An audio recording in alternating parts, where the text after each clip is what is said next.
नदी के पास एक बहुत छोटी सी झोपड़ी बनी हुई थी। उस झोपड़ी में सूरज नाम का एक लड़का रहता था। सूरज बहुत ही सीधा और मेहनती लड़का था। वो अभी जवान था और उसकी उम्र बहुत ज्यादा नहीं थी। सूरज का रंग थोड़ा सा सांवला था और उसके बाल हमेशा बिखरे रहते थे। वो देखने में बहुत पतला सा लगता था, पर उसके अंदर बहुत हिम्मत थी। सूरज के पास डर नाम की कोई चीज नहीं थी। जब नदी में बहुत तेज लहरें आती थी, तब भी सूरज नहीं डरता था। वो अपनी मेहनत पर भरोसा करता था। सूरज अकेला नहीं रहता था, उसके साथ उसकी बूढ़ी माँ भी रहती थी। माँ काफी बूढ़ी हो गई थी और उनकी तबीयत खराब रहती थी। माँ को बहुत पुरानी खांसी की बीमारी थी। जब रात होती तो माँ बहुत ज्यादा खांसती थी। उनकी खांसी सुनकर सूरज का दिल बैठ जाता था। वो बहुत परेशान हो जाता था, पर कुछ कर नहीं पाता था। सूरज का काम मछली पकड़ना था। वो रोज सुबह बहुत जल्दी उठ जाता था। जब सब सो रहे होते थे, तब सूरज अपनी पुरानी और टूटी हुई नाव लेकर नदी में निकल जाता था। वो पूरे दिन पानी में रहता था।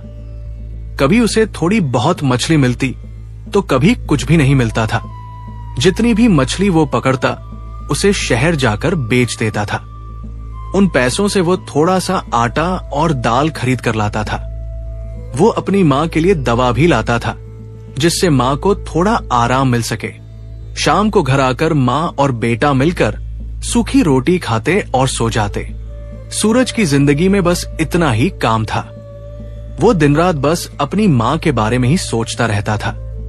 एक दिन की बात है, सूरज सुबह सुबह अपनी नाव लेकर पानी में गया। उस दिन उसका मन बहुत भारी था। उसे अंदर से लग रहा था कि कुछ होने वाला है। उसकी माँ की तबीयत रात भर बहुत खराब रही थी। माँ खांसते खांसते सो भी नहीं पाई थी। सूरज ने मन ही मन ऊपर वाले से हाथ जोड़कर कहा कि आज कुछ ऐसा हो जाए जिससे उसे बहुत सारी मछली मिल जाए। वो चाहता था कि वो अपनी माँ को किसी बड़े डॉक्टर को दिखाए और उनके लिए अच्छी दवा लेकर आए। उसने नदी के बीच में जाकर अपना जाल पानी में डाल दिया। काफी समय बीत गया।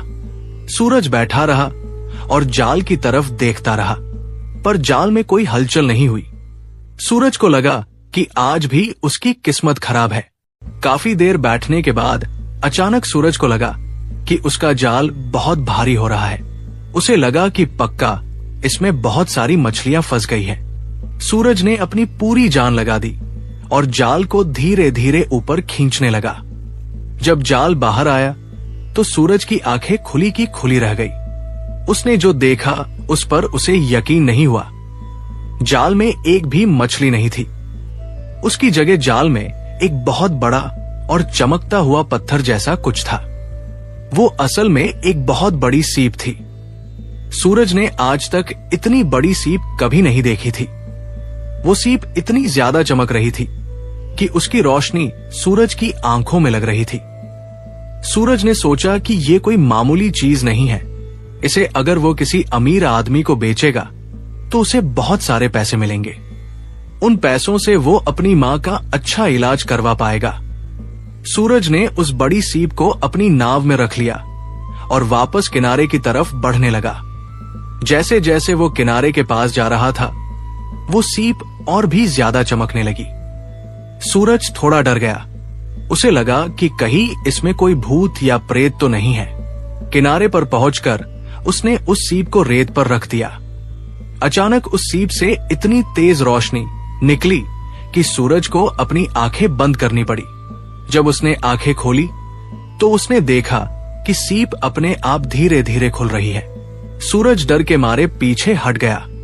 उसने देखा कि उस सीप के अंदर से एक बहुत ही प्यारी लड़की बाहर निकल रही है। वो लड़की दिखने में बहुत सुंदर थी। सूरज ने अपनी पूरी जिंदगी में इतनी सुंदर लड़की कभी नहीं देखी थी। उसके बाल बहुत काले और लंबे थे, जो जमीन तक छू रहे थे। उसकी आंखें पानी की तरह एकदम साफ और नीली थी। उसने हरे रंग के बहुत सुंदर कपड़े पहने थे, जो सूरज की रोशनी में चमक रहे थे। वो लड़की धीरे से बाहर आई और उसने चारों तरफ देखा। फिर उसकी नजर सूरज पर पड़ी। सूरज बहुत ज्यादा डर गया था और वो वहां से भागना चाहता था, पर उसके पैर जैसे जमीन में जम गए थे। वो हिल भी नहीं पा रहा था। तभी वो लड़की धीरे से मुस्कुराई। उसकी मुस्कान देखकर सूरज का डर थोड़ा कम हुआ। लड़की ने बहुत मीठी आवाज में कहा कि तुम डरो मत, मैं तुम्हें कोई नुकसान नहीं पहुंचाऊंगी। सूरज ने बहुत हिम्मत जुटाई और धीरे से पूछा कि तुम कौन हो और इस सीप के अंदर क्या कर रही थी। वो लड़की खड़ी हुई और उसने अपने बाल ठीक किए। उसने बताया कि मेरा नाम सखी है और मैं पानी के राजा की बेटी हूं। सूरज को यह सुनकर बहुत अजीब लगा। उसे लगा कि वो सपना देख रहा है। उसने पूछा कि पानी के अंदर भला राजा कैसे हो सकता है। सखी फिर से हंसी और उसकी हंसी किसी मधुर संगीत जैसी थी। उसने बताया कि पानी के नीचे भी एक बहुत बड़ी और सुंदर दुनिया है जहां उसके पिता राज करते हैं। सूरज ने सखी से पूछा कि फिर वो इस सीप के अंदर कैसे बंद हो गई थी। सखी की आंखों में पानी आ गया। उसने दुखी होकर बताया कि एक बहुत ही बुरा आदमी है जो काला जादू जानता है। उसका नाम कालदेव है। कालदेव बहुत ही खतरनाक है और उसके पास बहुत सारी जादुई शक्तियां हैं। वो चाहता था कि सखी उससे शादी कर ले, पर सखी ने मना कर दिया। इसी बात से गुस्सा होकर कालदेव ने उसे अपनी जादुई शक्ति से इस सीप के अंदर कैद कर दिया था और पानी में फेंक दिया था। सखी ने कहा कि आज तुम्हारी वजह से ही मेरी जान बची है और मैं इस कैद से बाहर आ पाई हूं। सूरज चुपचाप उसकी बातें सुनता रहा। उसे समझ नहीं आ रहा था कि वो एक राजकुमारी की मदद कर चुका है। सूरज को अब अपनी मां की याद आई, पर वो सखी को इस तरह अकेला भी नहीं छोड़ सकता था। सखी ने कहा कि वो अब कहाँ जाएगी, क्योंकि कालदेव उसे अभी भी ढूंढ रहा होगा। सूरज ने सखी से कहा कि अगर वो चाहे तो उसके साथ उसकी झोपड़ी में रह सकती है। सखी की बात सुनकर सूरज एकदम सन्न रह गया। उसे अपनी कानों पर यकीन ही नहीं हो रहा था। सखी ने आगे बताया कि उस कालदेव नाम के जादूगर ने उसे श्राप दिया था कि वो हमेशा के लिए उस सीप में बंद रहेगी। वो तब तक बाहर नहीं आ पाएगी जब तक कोई बहुत ही साफ और सच्चे दिल वाला इंसान उसे नहीं बचा लेता। सूरज ने धीरे से पूछा कि क्या इसका मतलब ये है कि मैंने तुम्हें बचा लिया है। सखी ने सूरज की तरफ देखा और उसकी आंखों में सूरज के लिए बहुत इज्जत और प्यार था। सखी बोली कि हाँ सूरज, तुमने ही मुझे बचाया है। तुम्हारा दिल बहुत ही साफ और अच्छा है। तुमने मेरी जान बचाई है, इसलिए अब से मैं तुम्हारी हूं और तुम्हारे साथ ही रहूंगी। सूरज ये सुनकर बहुत घबरा गया। वो हाथ जोड़कर कहने लगा कि ये तुम क्या कह रही हो। मैं तो बहुत ही गरीब लड़का हूं और मछली पकड़कर अपना गुजारा करता हूं। मेरे पास रहने के लिए बस एक टूटी हुई झोपड़ी है और मेरी माँ बहुत बीमार रहती है। मेरे पास तुम्हें देने के लिए कुछ भी नहीं है। सखी फिर से मुस्कुराई और बोली कि मुझे तुम्हारी गरीबी से कोई लेना देना नहीं है। तुमने मुझे उस अंधेरी कैद से बाहर निकाला है और पानी की दुनिया के नियम के हिसाब से अब मेरा जीवन तुम्हारा है। अगर तुम चाहो तो मैं तुमसे शादी कर सकती हूँ। सूरज को लगा कि सखी मजाक कर रही है।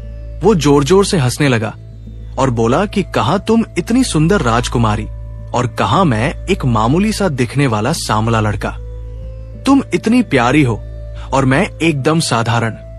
अगर लोग हमें साथ देखेंगे तो मुझ पर हंसेंगे। ये कभी नहीं हो सकता कि एक राजकुमारी मुझ जैसे गरीब से शादी करे। सखी ने बहुत ही गंभीरता से सूरज का हाथ पकड़ा और कहा कि चेहरे की सुंदरता से ज्यादा मन की सुंदरता मायने रखती है। तुम्हारा मन बहुत सुंदर है और मैं सच में तुमसे शादी करना चाहती हूँ। सूरज के मन में एक तरफ तो बहुत खुशी हुई, पर दूसरी तरफ उसे अपनी हालत देखकर डर लग रहा था। उसने सखी से कहा कि राजकुमारी, मैं तुम्हें खिलाऊंगा क्या? मेरे पास तो खुद के लिए भी 2 वक्त की रोटी मुश्किल से जुट पाती है। सखी ने प्यार से कहा कि मुझे दुनिया की कोई चीज नहीं चाहिए। मुझे बस तुम्हारा साथ और तुम्हारा प्यार चाहिए। सूरज सोच में डूब गया। पर फिर उसे अचानक अपनी माँ का ख्याल आया। उसने सखी से कहा कि ठीक है, पर पहले तुम मेरे घर चलो और मेरी माँ से मिलो, वो बहुत ज्यादा बीमार है। सखी ने तुरंत हाँ कर दी और दोनों सूरज की झोपड़ी की तरफ चल दिए। वहीं दूसरी तरफ पानी की बहुत गहराई में एक बहुत ही बड़ा और आलीशान महल था। वो महल इतना सुंदर था कि उसकी दीवारें कीमती मोतियों से बनी हुई थी। महल के अंदर एक बहुत बड़े सिंहासन पर एक राजा बैठा हुआ था। राजा के सिर पर सोने का बड़ा सा मुकुट था और उनकी सफेद दाढ़ी बहुत लंबी थी। वो पानी की दुनिया के राजा वरुण देव थे। राजा बहुत दुखी लग रहे थे और उनकी आंखों में आंसू थे। उनके पास ही उनकी रानी बैठी थी और वो भी रो रही थी। राजा वरुण देव ने अपने खास सिपाही को बुलाया जिसका नाम जलधर था। जलधर ने आकर राजा को प्रणाम किया। राजा ने भारी आवाज में पूछा कि क्या मेरी बेटी का कुछ पता चला? उसे गायब हुए कई दिन बीत गए हैं। जलधर ने सिर झुकाकर कहा कि महाराज, हमने पानी का कोना कोना छान मारा पर राजकुमारी सखी का कहीं कोई पता नहीं चला।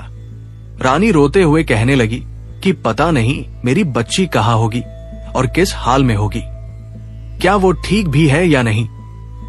राजा ने रानी को ढांढस बंधाया और जलधर से कहा कि मुझे पूरा यकीन है कि ये सब उस कालदेव जादूगर का काम है। वो सखी से जबरदस्ती शादी करना चाहता था और सखी के मना करने पर उसने जरूर कुछ बुरा किया होगा। जलधर ने कहा कि महाराज, अगर आप कहें तो मैं कालदेव के पास जाकर सच पता करता हूं। राजा गुस्से में बोले कि वो बहुत चालाक है, वो कभी सच नहीं बोलेगा। हमें उसे ढूंढने का कोई दूसरा तरीका निकालना होगा। तभी वहां एक छोटी सी मछली बहुत तेजी से तैरती हुई आई। वो मछली चिल्ला रही थी कि महाराज, मुझे राजकुमारी सखी मिल गई है। ये सुनते ही राजा अपने सिंहासन से खड़े हो गए। उन्होंने पूछा कि मेरी बेटी कहाँ है? मछली ने बताया कि राजकुमारी जमीन पर है और वो एक मछुआरे के साथ कहीं जा रही है। ये सुनकर राजा वरुण देव का गुस्सा 7वें आसमान पर पहुंच गया। उनका चेहरा लाल हो गया और वो बोले कि मेरी बेटी एक मामूली इंसान के साथ जमीन पर क्या कर रही है। रानी भी बहुत डर गई और कहने लगी कि कहीं उस मछुआरे ने हमारी बेटी को कैद तो नहीं कर लिया। जलधर ने तुरंत कहा कि महाराज, आप हुक्म दें तो मैं अभी जाकर राजकुमारी को वापस ले आता हूं। राजा ने गुस्से में कहा कि जाओ और जल्दी जाओ। अगर उस मछुआरे ने सखी को हाथ भी लगाया हो तो उसे जिंदा मत छोड़ना। जलधर तेजी से महल से बाहर निकल गया। इधर सूरज अपनी झोपड़ी के पास पहुंच गया था और सखी उसके पीछे पीछे चल रही थी।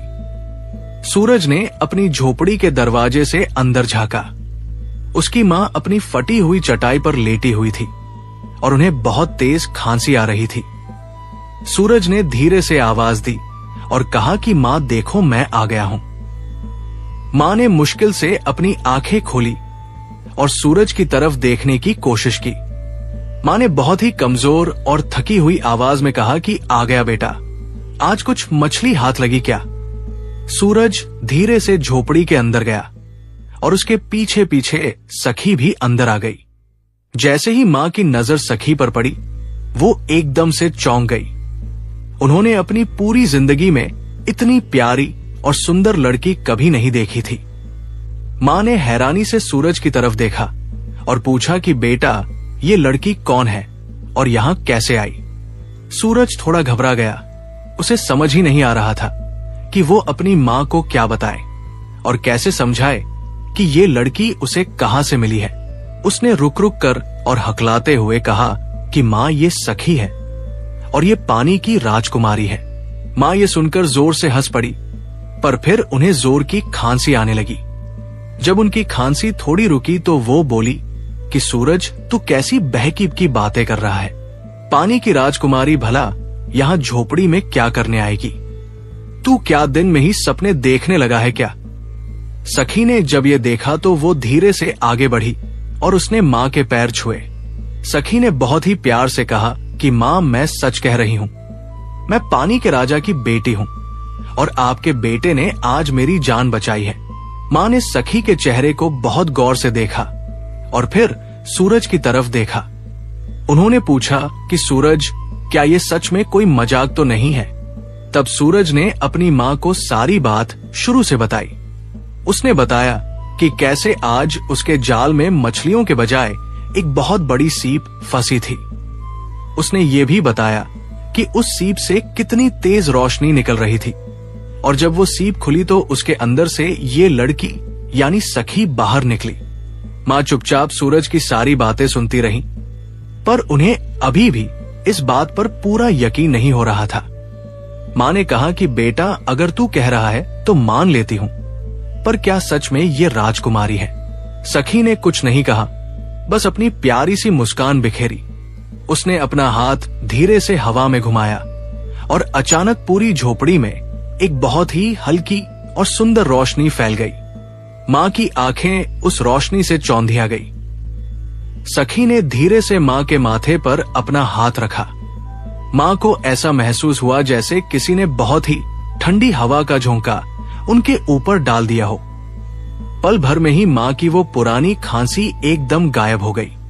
उनके शरीर में जो कमजोरी थी वो खत्म हो गई और उन्हें अपने अंदर बहुत ताकत महसूस होने लगी। माँ एकदम हैरान होकर बोली कि ये क्या चमत्कार हो गया? मेरी खांसी कहाँ चली गई और मैं इतनी अच्छी कैसे महसूस कर रही हूं? सूरज ये देखकर बहुत खुश हुआ और उसने पूछा कि माँ, क्या सच में तुम अब ठीक हो गई हो? माँ खुशी खुशी अपनी चटाई से उठकर बैठ गई और उन्होंने सखी को गले लगा लिया। माँ की आंखों में खुशी के आंसू आ गए और उन्होंने सखी से कहा कि बेटी, तुमने तो मुझे बिल्कुल ठीक कर दिया। तुम तो सच में किसी देवी जैसी हो।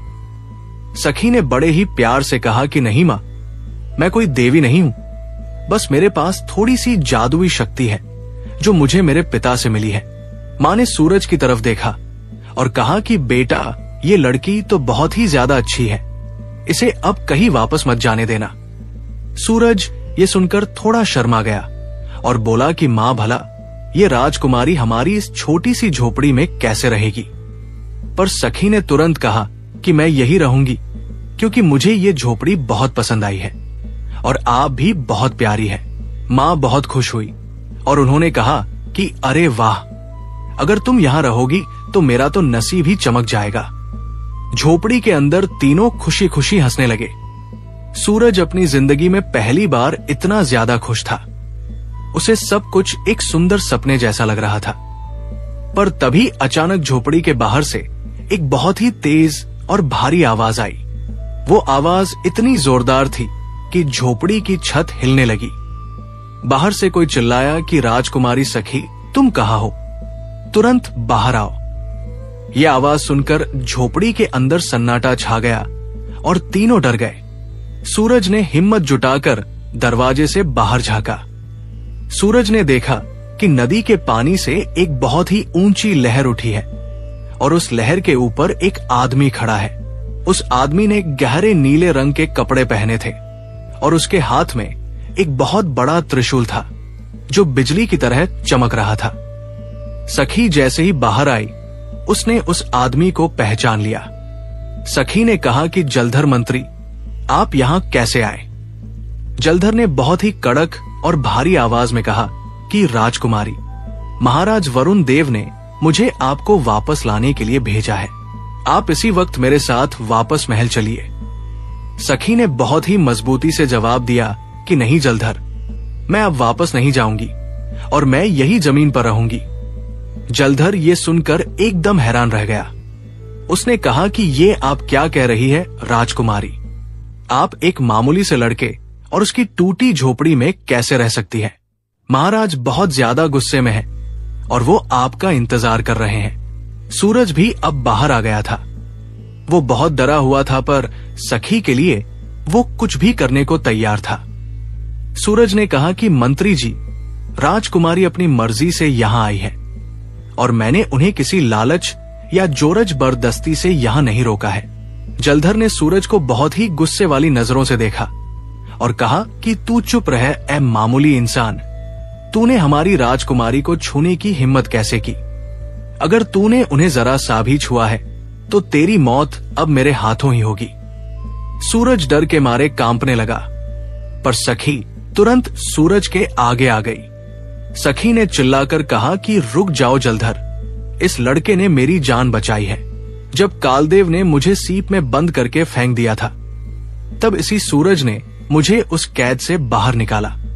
जलधर ये सुनकर थोड़ा चौंक गया और बोला कि तो महाराज ठीक कह रहे थे, वो कालदेव बहुत ही बुरा है। सखी ने आगे कहा कि और अब पानी की दुनिया के कानून के मुताबिक मैं इस लड़के यानी सूरज से शादी करूंगी, क्योंकि इसने मेरा जीवन बचाया है। जलधर के मुंह से बस एक ही बात निकली, क्या विवाह? राजकुमारी सखी, ये आप क्या कह रही हैं? एक मामूली इंसान से शादी? सखी ने बहुत ही मजबूती से अपनी बात दोहराई और कहा कि हाँ जलधर, यही हमारी दुनिया का पुराना नियम है और मैं इसे मानती हूं। जिस किसी ने भी मेरी जान बचाई है, मैं उसी से शादी करूंगी। जलधर ये सुनकर बहुत ज्यादा घबरा गया। उसके हाथ पांव फूलने लगे। उसने सखी को समझाने की कोशिश की और बोला कि राजकुमारी, महाराज जब ये बात सुनेंगे तो वो बहुत ज्यादा गुस्सा हो जाएंगे। वो गुस्से में इस लड़के को जिंदा नहीं छोड़ेंगे, वो इसे जान से मार डालेंगे। सूरज की तो ये सब सुनकर हालत ही खराब हो गई। वो कांपते हुए बोला कि राजकुमारी, आप प्लीज मेरी बात मानिए और वापस चली जाइए। मुझे अपनी जान बहुत प्यारी है, मैं अभी मरना नहीं चाहता। सखी ने तुरंत सूरज का हाथ थाम लिया और बहुत प्यार से उसकी आंखों में देखकर बोली कि नहीं सूरज, मैं अब तुम्हें कभी नहीं छोड़ूंगी। तुम बिल्कुल मत डरो, मैं अपने पिताजी को सब समझा दूंगी और उन्हें मना लूंगी। जलधर ने जब देखा कि सखी अपनी बात पर अड़ी हुई है, तो उसने कहा कि ठीक है राजकुमारी, मगर आपको महाराज के सामने खुद चलना होगा और इस लड़के को भी अपने साथ ले जाना होगा। सूरज के तो जैसे होश ही उड़ गए। उसने हैरानी से पूछा कि क्या मुझे भी पानी के अंदर जाना होगा, वो भी पानी के राजा के सामने? सखी ने उसे हिम्मत देते हुए कहा कि हाँ सूरज, डरो मत, मैं तुम्हारे साथ हूं और तुम्हें कुछ नहीं होने दूंगी। सूरज की मां ये सब सुनकर रोने लगी। उन्होंने रोते हुए कहा कि बेटा मत जा, वे लोग बहुत बड़े और ताकतवर हैं, वे तुझे मार डालेंगे। सूरज ने अपनी मां को गले लगा लिया और कहा कि मां आप घबराओ मत, मैं जल्दी ही वापस आ जाऊंगा। जलधर ने अपना हाथ हवा में तेजी से लहराया। अचानक नदी की लहरें और भी ऊंची उठने लगी। पानी के बीच में एक बहुत बड़ा और जादुई बुलबुला बन गया। जलधर ने कहा कि तुम दोनों इसके अंदर आ जाओ, ये बुलबुला हमें सुरक्षित तरीके से पानी के अंदर ले जाएगा। सखी और सूरज उस बुलबुले के अंदर चले गए और जलधर भी उनके साथ अंदर आ गया। फिर वो बुलबुला बहुत तेजी से नदी की गहराई की तरफ बढ़ने लगा। सूरज डर के मारे कांप रहा था, क्योंकि उसने कभी सपने में भी नहीं सोचा था कि वो कभी पानी के अंदर जा पाएगा। जैसे ही बुलबुला पानी के नीचे गया, सूरज ने देखा कि चारों तरफ बस नीला पानी ही पानी था। पर उसे ये देखकर अचंभा हुआ कि बुलबुले के अंदर उसे सांस लेने में कोई परेशानी नहीं हो रही थी। बुलबुला धीरे धीरे और नीचे जाता रहा। सूरज को सब कुछ बहुत अजीब और नया लग रहा था। उसने पानी के अंदर बहुत सारी मछलियां देखी। वहां लाल, पीली और नीली ऐसी रंग बिरंगी मछलियां थी जो उसने पहले कभी नहीं देखी थी। कुछ मछलियां बहुत छोटी थी और कुछ बहुत बड़ी। सखी ने मुस्कुराते हुए कहा कि सूरज देखो, ये मेरा घर है और ये पानी की एक अलग ही दुनिया है। सूरज ने धीरे से कहा कि ये जगह बहुत सुंदर है सखी, पर मुझे अभी भी थोड़ा डर लग रहा है। सखी ने फिर से उसका हाथ पकड़ लिया और कहा कि डरो मत, मैं तुम्हारे पास हूं। थोड़ी देर के बाद वो बुलबुला एक बहुत ही बड़े और आलीशान महल के सामने जाकर रुक गया। सूरज ने आज तक ऐसा महल कभी नहीं देखा था। महल की दीवारें हीरे की तरह चमक रही थी और उनमें कीमती मोती लगे हुए थे। बुलबुला महल के बड़े दरवाजे के अंदर गया और फिर धीरे से फट गया। अब सखी, सूरज और जलधर महल के बहुत बड़े दरबार में खड़े थे। सामने एक बहुत ऊंचे और बड़े सिंहासन पर राजा वरुण देव बैठे थे और उनके बगल में रानी बैठी थी। जैसे ही उन दोनों की नजर सखी पर पड़ी, रानी खुशी से चिल्ला उठीं। उन्होंने कहा कि सखी मेरी बेटी। वो दौड़कर आई और सखी को जोर से गले लगा लिया। रानी रोने लगी और पूछने लगी कि तू इतने दिनों से कहाँ थी और हम सब तेरे लिए कितने परेशान थे। सखी ने कहा कि मां, मैं बिल्कुल ठीक हूं, आप परेशान मत होइए। राजा वरुण देव अपने सिंहासन से खड़े हो गए। उनका चेहरा बहुत ही गंभीर था और उनकी नजरें सूरज पर टिकी थी। उन्होंने बहुत ही कड़क और गुस्से वाली आवाज में पूछा कि ये कौन है? ये मामूली इंसान मेरी बेटी के साथ यहाँ क्या कर रहा है? सूरज डर के मारे वही जमीन पर बैठ गया। उसके तो जैसे प्राण ही सूख गए हों। सखी तुरंत आगे आई और बोली कि पिताजी, ये सूरज है और इसने मेरी जान बचाई है। राजा वरुण देव ने हैरानी से पूछा कि इसका क्या मतलब है? तब सखी ने उन्हें पूरी कहानी सुनाई। उसने बताया कि कैसे उस दुष्ट जादूगर कालदेव ने उसे सीप में कैद कर दिया था, कैसे सूरज के जाल में वो सीप फंसी और कैसे सूरज ने अपनी मेहनत और सच्चे दिल से उसे उस कैद से बाहर निकाला। राजा वरुण देव चुपचाप सारी बात सुनते रहे। कहानी सुनकर उनका गुस्सा थोड़ा सा कम हुआ। उन्होंने कहा कि अच्छा, तो इस लड़के ने तुम्हारी जान बचाई है। सखी ने कहा कि हाँ पिताजी, और अब मैं इसी सूरज से शादी करना चाहती हूँ। ये सुनते ही राजा का चेहरा फिर से गुस्से से लाल हो गया। वो जोर से चिल्लाए कि क्या शादी? एक मामूली इंसान से? ये कभी नहीं हो सकता।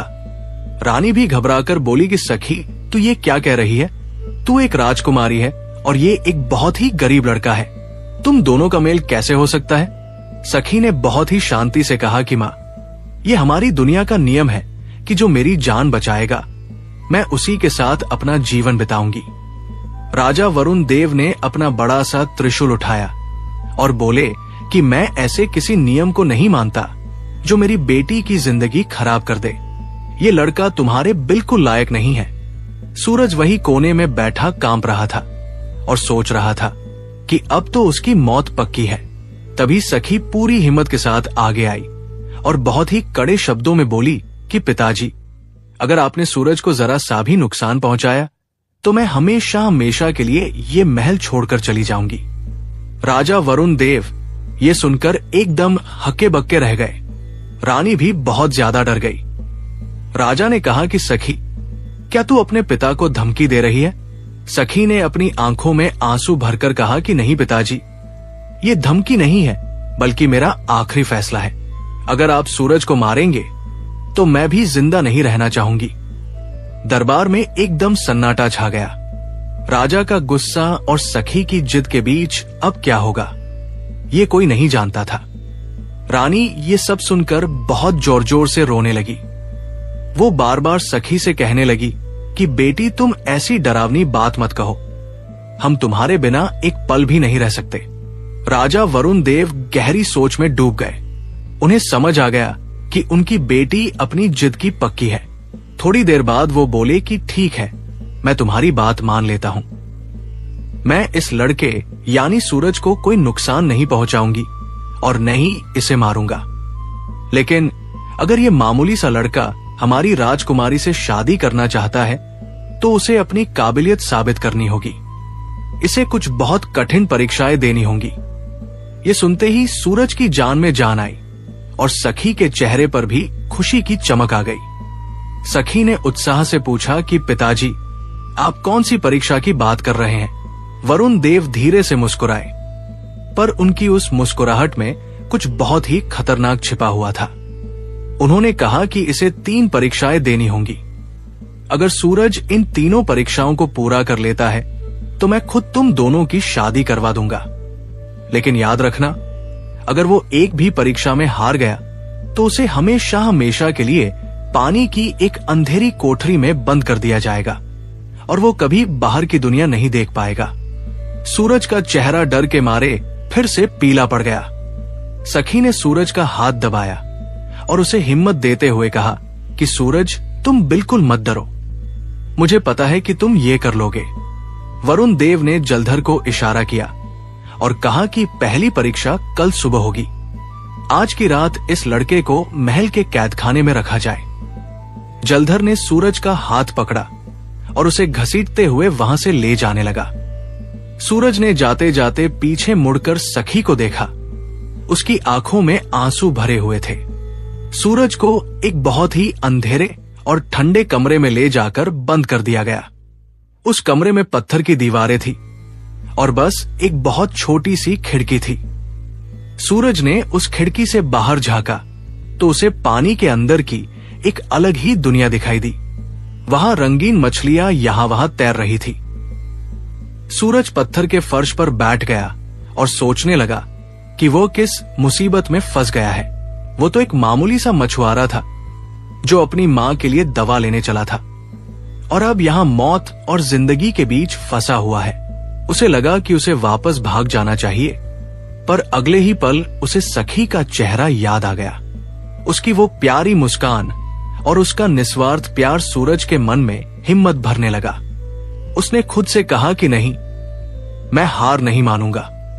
सखी मुझसे प्यार करती है और उसने मेरे लिए अपने पिता से बगावत की है, तो मैं भी उसके लिए ये परीक्षाएं पास करूंगा।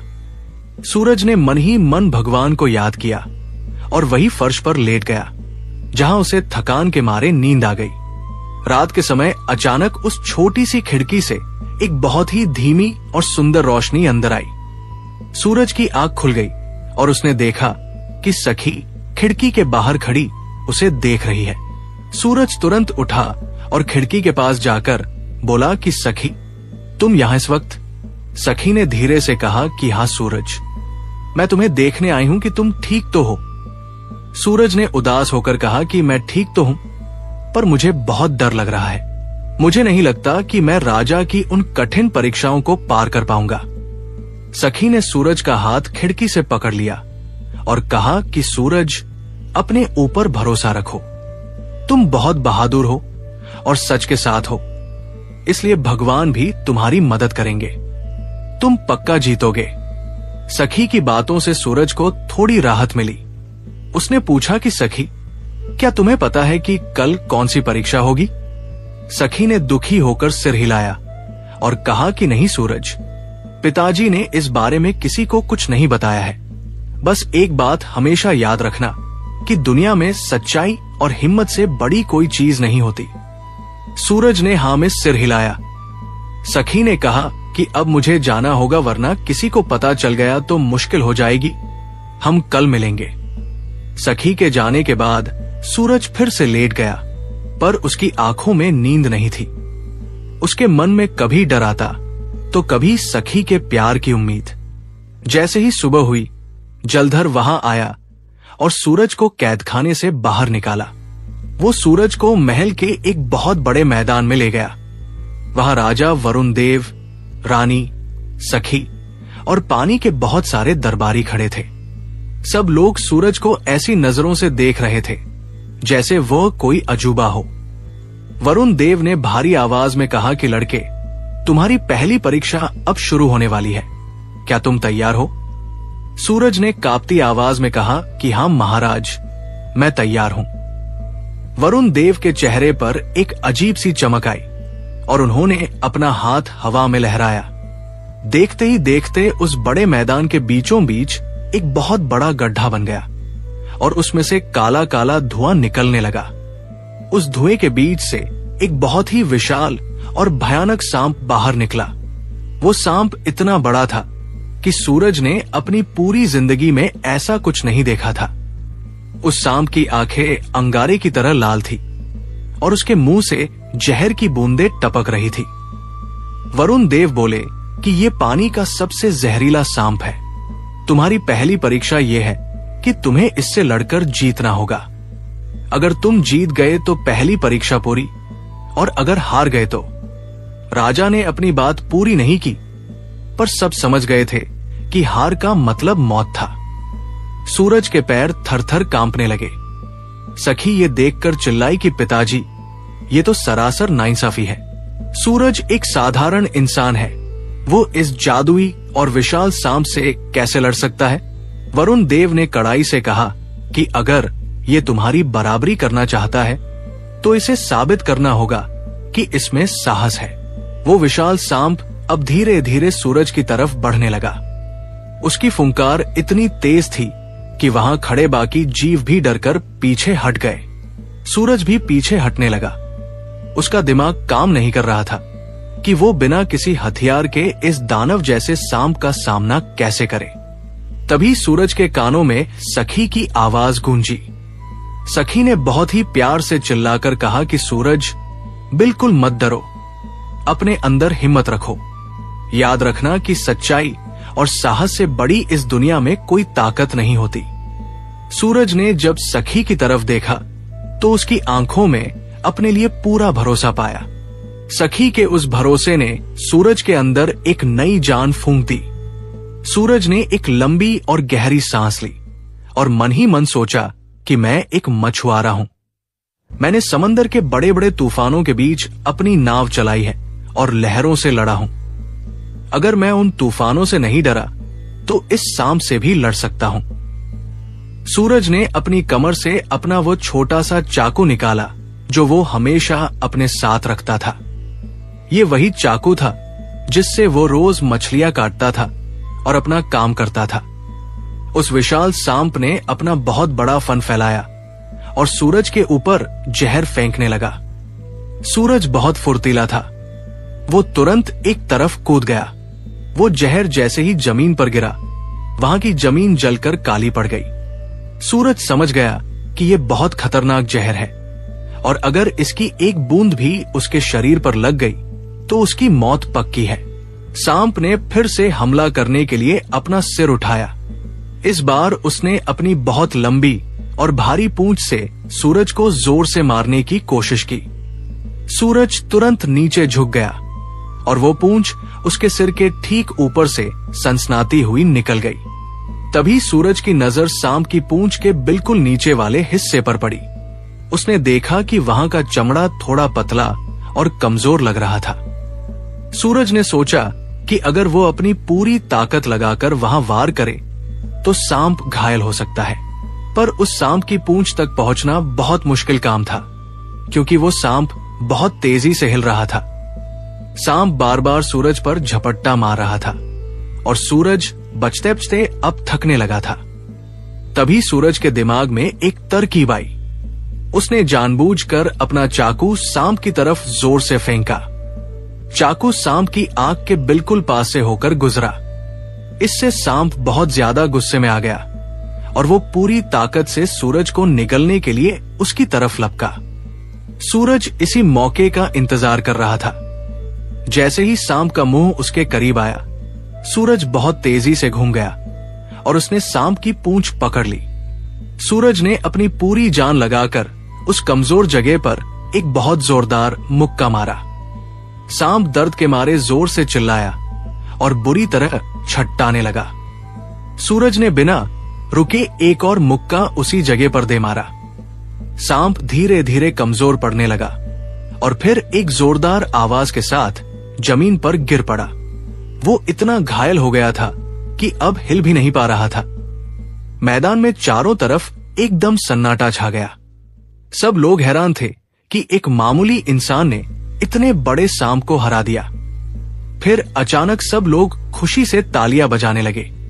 सखी बहुत ज्यादा खुश थी। वो चिल्लाई कि सूरज, तुमने सच में कर दिखाया।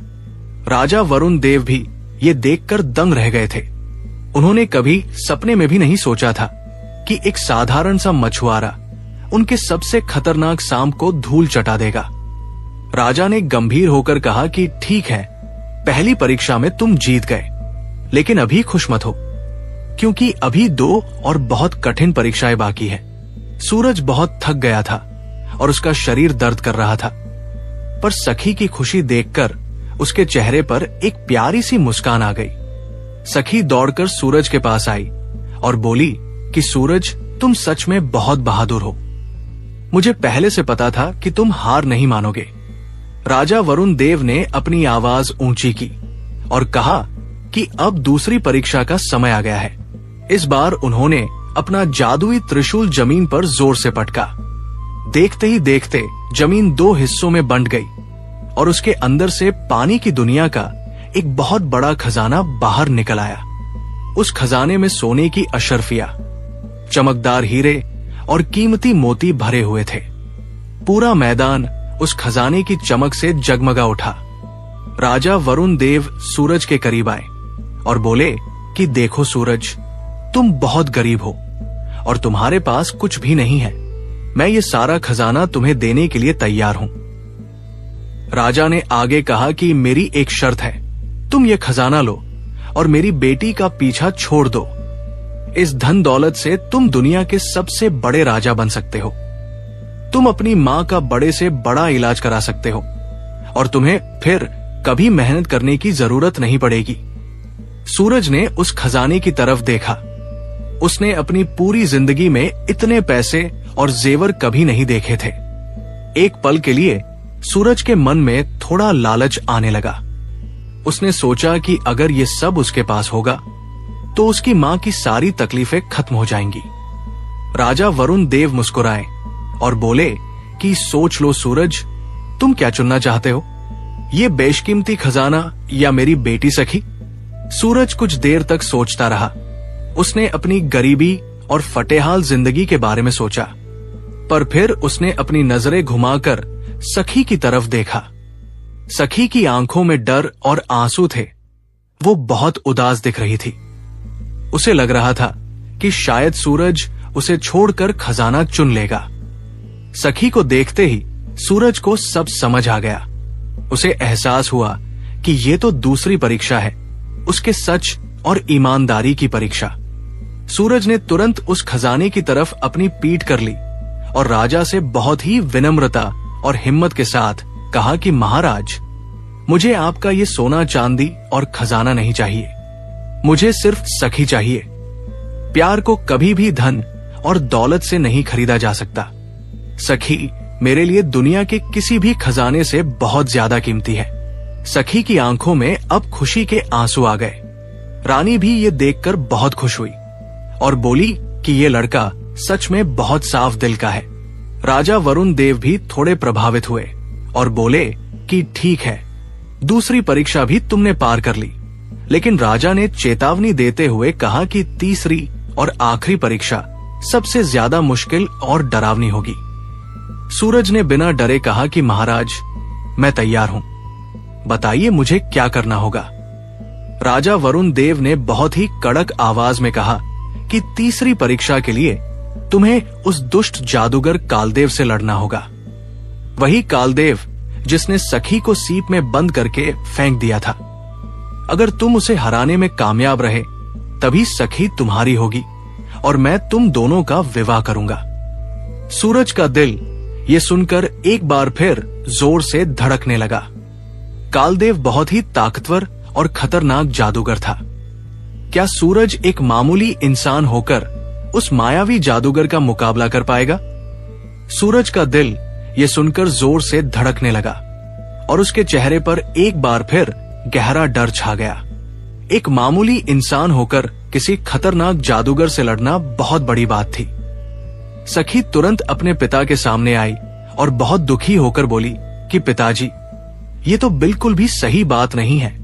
कालदेव कोई मामूली इंसान नहीं है, उसके पास बहुत सारी बुरी शक्तियां हैं और वो बहुत ही खतरनाक जादू जानता है। सूरज जैसा सीधा साधा लड़का उसका मुकाबला भला कैसे कर पाएगा? राजा वरुण देव ने बहुत ही भारी आवाज में कहा कि सखी, ये आखिरी और सबसे बड़ी परीक्षा है। अगर ये सूरज कालदेव को हरा देता है तो पूरी दुनिया को ये पता चल जाएगा कि ये लड़का वाकई तुम्हारी बराबरी का है और तुम्हारे लायक है। अभी राजा अपनी बात पूरी भी नहीं कर पाए थे कि अचानक पूरे पानी के महल में खलबली मच गई। आसमान में तेज बिजली कड़कने लगी और चारों तरफ काले बादल छा गए। अचानक एक बहुत ही डरावनी और गंदी हंसी पूरे महल में गूंजने लगी। सबने ऊपर की तरफ देखा तो पाया कि काले कपड़े पहने एक बूढ़ा आदमी हवा में तैर रहा था। उसकी आंखें एकदम खून जैसी लाल थी और उसके हाथ में एक काले रंग की जादुई छड़ी थी। ये और कोई नहीं बल्कि वही दुष्ट जादूगर कालदेव था। कालदेव ने गरज कर कहा कि वरुण देव, सुना है तुमने मुझे याद किया है, मैं आ गया हूं। और मैंने ये भी सुना है कि कोई मामूली सा मछुआरा मेरी सखी से शादी करने के सपने देख रहा है। कहाँ है वो बेवकूफ इंसान? सूरज ने अपनी सारी हिम्मत जुटाई और एक कदम आगे बढ़कर बोला कि मैं यहां हूं। कालदेव ने सूरज को ऊपर से नीचे तक देखा और फिर बहुत जोर से हंसने लगा। उसने मजाक उड़ाते हुए कहा कि क्या ये दुबला पतला और मामूली सा कीड़ा मुझसे लड़ेगा? इसे तो मैं अपनी उंगली के एक इशारे से खत्म कर सकता हूं। सूरज को बहुत गुस्सा आया। उसने चिल्लाकर कहा कि कालदेव, तुमने सखी को धोखे से सीप में बंद किया था और उसे बहुत दुख पहुंचाया। तुमने जो भी किया वो बहुत गलत था और अब मैं तुम्हें सबक सिखाकर ही दम लूंगा। कालदेव ने गुस्से में अपनी काली छड़ी हवा में घुमाई और उसमें से एक काली बिजली जैसा गोला सूरज की तरफ फेंका। सूरज बहुत फुर्तीला था। वो तुरंत एक तरफ कूद गया और बच गया। वो काला गोला जैसे ही फर्श पर गिरा, वहां पत्थर में एक बहुत बड़ा और गहरा गड्ढा हो गया। कालदेव अब और भी ज्यादा गुस्सा हो गया और वो बार बार अपनी जादुई छड़ी से वार करने लगा। सूरज अपनी जान बचाने के लिए यहां वहां भाग रहा था और खुद को बचा रहा था, पर वो धीरे धीरे बहुत ज्यादा थकने लगा था। सखी पास ही खड़ी ये सब देख रही थी और वो डर के मारे चिल्लाई कि सूरज सावधान रहो। तभी कालदेव ने एक साथ 2 बिजली के गोले छोड़े। इस बार सूरज पूरी तरह नहीं बच पाया और एक गोला उसके कंधे पर जाकर लगा। सूरज एक दर्द भरी चीख के साथ जमीन पर गिर पड़ा। सखी ये देखकर जोर जोर से रोने लगी और बोली कि सूरज प्लीज उठो, हिम्मत मत हारो। कालदेव फिर से जोर से हंसा और बोला कि देखा वरुण देव, ये मामूली इंसान मेरा मुकाबला कभी नहीं कर सकता। अब सखी मेरी हो जाएगी और मैं इसे अपने साथ ले जाऊंगा। सूरज जमीन पर पड़ा हुआ था और उसे बहुत ज्यादा दर्द हो रहा था। उसे लगा कि अब उसका अंत करीब है, पर तभी उसे सखी के रोने की आवाज सुनाई दी। सूरज के मन के अंदर से एक बहुत ही शांत और प्यारी आवाज आई। उस आवाज ने कहा कि सूरज, हार मत मानो। सच्चा प्यार दुनिया की सबसे बड़ी ताकत है। अपने प्यार को बचाने के लिए उठो और लड़ो। सूरज ने धीरे से अपनी आंखें खोली। अचानक उसे अपने अंदर एक बहुत ही अजीब सी गर्मी और ताकत महसूस हुई। उसके दिल से एक बहुत ही सुंदर और सफेद रोशनी निकलने लगी। ये उसके सच्चे और साफ मन की ताकत थी। सूरज धीरे धीरे अपने पैरों पर खड़ा होने लगा और उसका पूरा शरीर उस सफेद रोशनी से चमकने लगा। वो रोशनी इतनी तेज थी कि कालदेव की आंखें चौंधिया गई। कालदेव डर के मारे चिल्लाया कि ये क्या हो रहा है और ये मामूली इंसान इतनी ताकत कहां से ला रहा है। सूरज ने अपनी हथेलियां कालदेव की तरफ की और उसके हाथों से वो सफेद रोशनी एक बाण की तरह निकली। कालदेव ने अपनी काली छड़ी से उस रोशनी को रोकने की बहुत कोशिश की, पर सूरज के सच्चे प्यार की रोशनी बहुत ज्यादा ताकतवर थी। जैसे ही वो रोशनी कालदेव की छड़ी से टकराई, वो काली छड़ी टुकड़े टुकड़े होकर टूट गई। कालदेव दर्द और डर के मारे चीख उठा के नहीं, ये मुमकिन नहीं है। उस सफेद रोशनी ने कालदेव को चारों तरफ से घेर लिया और देखते ही देखते वो दुष्ट जादूगर उस रोशनी के अंदर गायब हो गया। पूरे महल में बस उसकी आखिरी चीख गूंजती रही और फिर सब कुछ एकदम शांत हो गया। सूरज की सारी ताकत अब खत्म हो चुकी थी और वो फिर से गिरने ही वाला था कि तभी सखी ने दौड़कर उसे अपनी बाहों में संभाल लिया। सखी की आंखों में खुशी के आंसू थे। उसने सूरज को गले लगा लिया और कहा कि सूरज, तुमने कर दिखाया। तुमने उस भयानक जादूगर को हमेशा के लिए खत्म कर दिया। राजा वरुण देव अपने ऊंचे सिंहासन से नीचे उतरे और सूरज के पास आए। उन्होंने बहुत ही प्यार और गर्व के साथ सूरज के सिर पर अपना हाथ रखा और बोले कि सूरज, तुमने तीनों परीक्षाएं बहुत ही शानदार तरीके से पास कर ली है। तुमने आज ये साबित कर दिया कि एक इंसान का दिल और उसकी हिम्मत किसी भी जादू से बड़ी होती है। मैं बहुत खुश हूं और मैं खुद अपनी बेटी सखी का हाथ तुम्हारे हाथ में देता हूं। रानी की खुशी का तो ठिकाना ही नहीं था। उन्होंने सूरज को अपने बेटे की तरह गले लगा लिया और कहा कि अब से तुम हमारे परिवार का हिस्सा हो। देखते ही देखते पूरे पानी के महल में खुशियां छा गई। जो दरबारी अब तक सूरज का मजाक उड़ा रहे थे, वे सब उसके लिए तालियां बजाने लगे। सुंदर सुंदर मछलियां पानी में नाचने लगी और समुद्री जीव खुशी के गीत गाने लगे। कुछ ही दिनों के बाद सूरज और सखी की शादी की तैयारियां शुरू हो गई। ये शादी बहुत ही आलीशान थी, जिसमें पानी की दुनिया के कोने कोने से लोग आए थे। सूरज को सुंदर राजसी कपड़े पहनाए गए और वो किसी राजकुमार से कम नहीं लग रहा था। सखी जब दुल्हन के रूप में तैयार होकर सबके सामने आई तो उसकी सुंदरता देखकर वहां मौजूद हर कोई दंग रह गया। वो एकदम किसी परी जैसी लग रही थी। शादी की सारी रस्में बहुत ही खुशी खुशी पूरी हुई। शादी के बाद राजा वरुण देव ने सूरज को अपने पास बुलाया और बहुत प्यार से कहा कि बेटा, अब से तुम यही हमारे महल में रहोगे। तुम अब इस पानी की दुनिया के राजकुमार हो और तुम्हें अब काम करने की कोई जरूरत नहीं है। सूरज ने राजा की बात बहुत ध्यान से सुनी, पर उसके चेहरे पर थोड़ी चिंता थी। उसने हाथ जोड़कर कहा कि महाराज, आपकी दी हुई ये सुख सुविधा बहुत अच्छी है, पर मुझे अपनी बूढ़ी माँ की बहुत चिंता हो रही है। वो घर पर अकेली है और बीमार रहती है। मैं उन्हें छोड़कर यहाँ चैन से नहीं रह सकता। मुझे उनके पास जाना ही होगा। राजा वरुण देव ये सुनकर बहुत मुस्कुराए। उन्हें सूरज की ये बात बहुत पसंद आई कि वो अपनी माँ से इतना प्यार करता है। राजा ने कहा कि बेटा, तुम सच में एक बहुत अच्छे और संस्कारी बेटे हो। ठीक है, मैं तुम्हें तुम्हारी माँ के पास जाने की इजाजत देता हूँ, पर मेरी एक शर्त है। राजा ने कहा कि साल के 6 महीने तुम यहाँ पानी की दुनिया में हमारे साथ रहोगे और बाकी के 6 महीने तुम जमीन पर अपनी माँ के पास रहोगे। सूरज ये सुनकर बहुत खुश हो गया, क्योंकि उसे अपनी माँ और सखी दोनों का साथ मिल रहा था। सखी ने भी खुशी खुशी इस बात के लिए हाँ कह दी। राजा वरुण देव ने सूरज को ढेर सारा आशीर्वाद दिया और कहा कि बेटा, तुमने आज पूरी दुनिया को सच्चे प्यार की ताकत दिखा दी है। तुमने ये साबित कर दिया कि कोई इंसान अमीर हो या गरीब, इससे कोई फर्क नहीं पड़ता। सबसे बड़ी और असली चीज तो दिल की सच्चाई और ईमानदारी होती है। इसके बाद सूरज और सखी पानी की दुनिया से बाहर निकलकर नदी के किनारे आ गए। किनारे पर सूरज की माँ बहुत देर से अपने बेटे का इंतजार कर रही थी। जैसे ही उन्होंने सूरज को सही सलामत देखा, उनकी आंखों से खुशी के आंसू बहने लगे। सूरज दौड़ कर गया और अपनी माँ के गले लग गया। उसने कहा कि माँ देखो, मैं वापस आ गया हूं और सखी भी मेरे साथ आई है।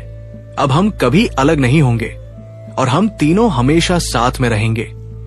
माँ ने सखी को भी गले से लगा लिया और प्यार से कहा कि बेटी, तुम्हारा इस घर में बहुत बहुत स्वागत है। तुमने मेरे बेटे का साथ दिया और उसे बचाया। आज से तुम मेरी बहू नहीं, बल्कि मेरी अपनी बेटी हो। तीनों खुशी खुशी अपनी उस छोटी सी झोपड़ी की तरफ चल दिए, पर जैसे ही वे वहां पहुंचे, वे सब हैरान रह गए।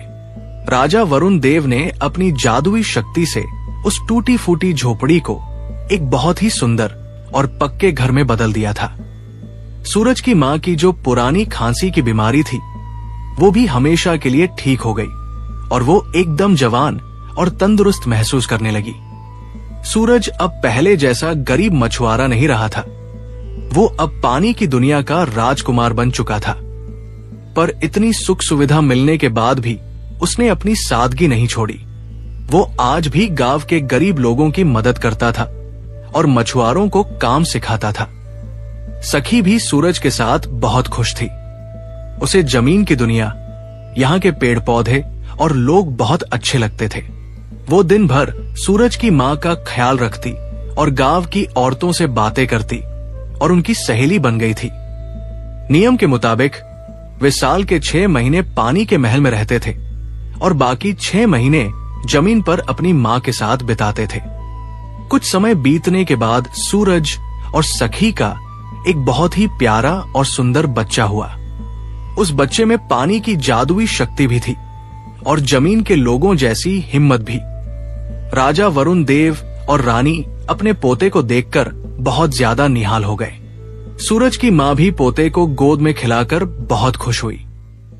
सूरज और सखी के बीच का प्यार समय के साथ और भी गहरा होता गया।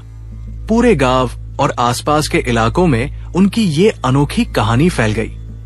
लोग हैरान होते थे कि कैसे एक मामूली मछुआरे ने अपनी हिम्मत से राजकुमारी का दिल जीत लिया।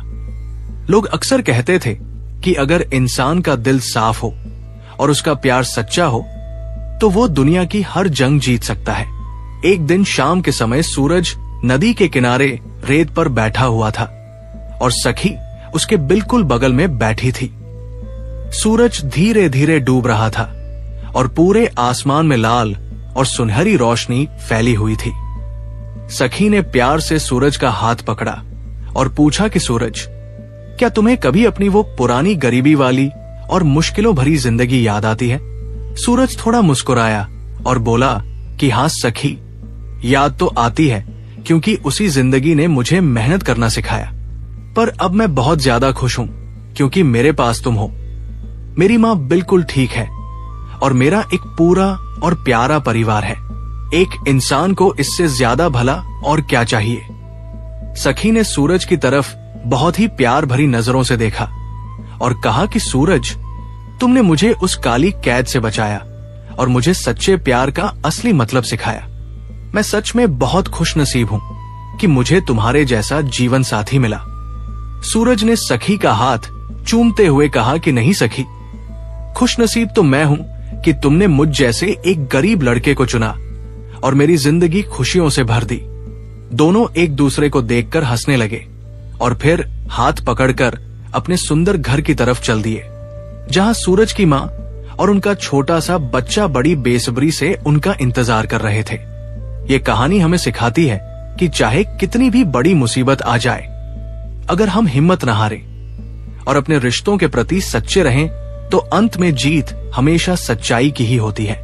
दोस्तों, उम्मीद है आपको ये कहानी पसंद आई होगी और सुनते हुए मजा आया होगा। अगर कहानी अच्छी लगी हो तो वीडियो को लाइक करें, शेयर करें और चैनल को जरूर सब्सक्राइब करें। साथ ही कमेंट में अपना प्यार और सपोर्ट देना न भूलें। फिर मिलेंगे एक और नई और दिलचस्प कहानी के साथ।